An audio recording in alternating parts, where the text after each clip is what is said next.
I realized I'm heavily addicted to two things. Well, at least two things I can talk about on YouTube. That's pasta and searching up new magic decks to make. And I'm not like other magic YouTubers, you know what I mean? Because I don't have 1,000 commander decks. I have two right now that I actually like enough and have locked in as decks that I'm going to keep. I have such a bad habit of taking apart so many decks and then building new decks. I want to start locking some in, so I've been looking for a third deck to build. But since I've started looking for a third deck to build and taking a closer look at the two decks I already have, which are my Arna Kennerud Sky Captain deck and my Tavalda Balance Scale deck, I've come to the conclusion there are two types of decks you can build in Magic, and all of your decks will fall under one of these two things, and they will greatly help you build your deck, take out cards, make your decks way stronger, and a ton more fun to play. So if that sounds interesting, be sure to like, comment, and subscribe, and let's get into it. So let's not beat around the bush here. The two types of commanders that your decks will fall under are setup commanders or payoff commanders. We'll talk about the payoffs later. Get your big gone. Let's talk about setup commanders. Setup commanders are meant to hit the battlefield before your deck's strategy officially kicks off.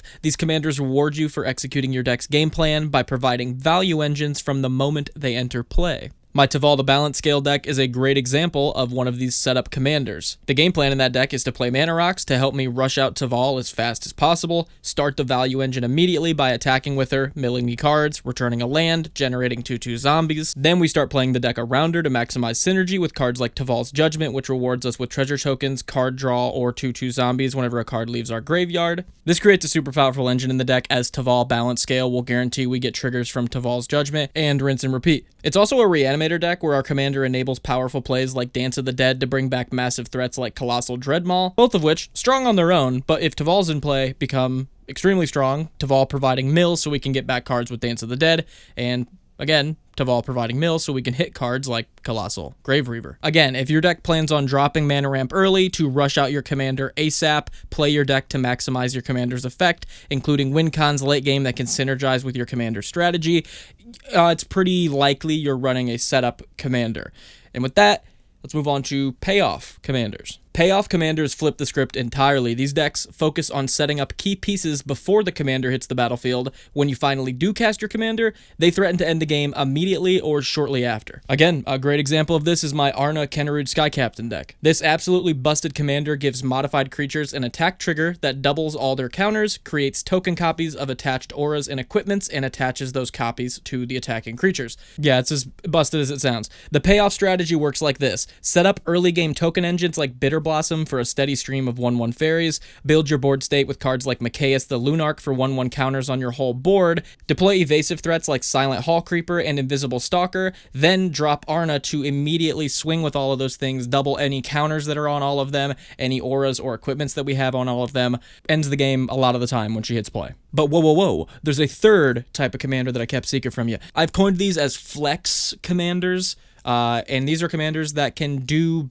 both. They can be setup commanders, they can be payoff commanders. And wouldn't you imagine it, these commanders are incredibly powerful, being able to fit into one of these roles given the game situation. Perfect example of a commander like this is Krenko Mob Boss. Krenko taps to create a 1/1 for each goblin you control. So if you rush out Krenko as fast as you can, tap him, create a 1/1, you've now got 2 goblins, and next turn you'll have 4, then you'll have 8, then you'll have 16, then you'll have 32. You can win a game by just running him as the setup commander and just rushing him out, making goblins, playing more goblins with your deck, playing the rest of your goblin deck around it, flooding the board with more goblins, tapping him, flooding him.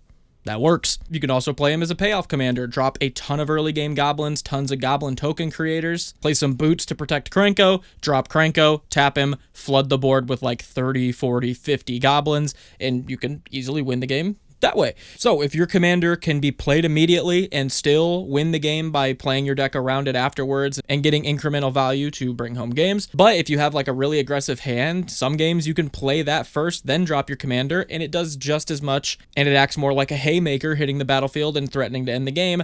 You probably are running a flex commander, and they're incredibly powerful, so nice. Yeah, that's it. I realized I hadn't made like a video talking about like a strategy thing in a while, and this is something I've been thinking about while trying to search for a third deck, so hope you guys enjoyed this.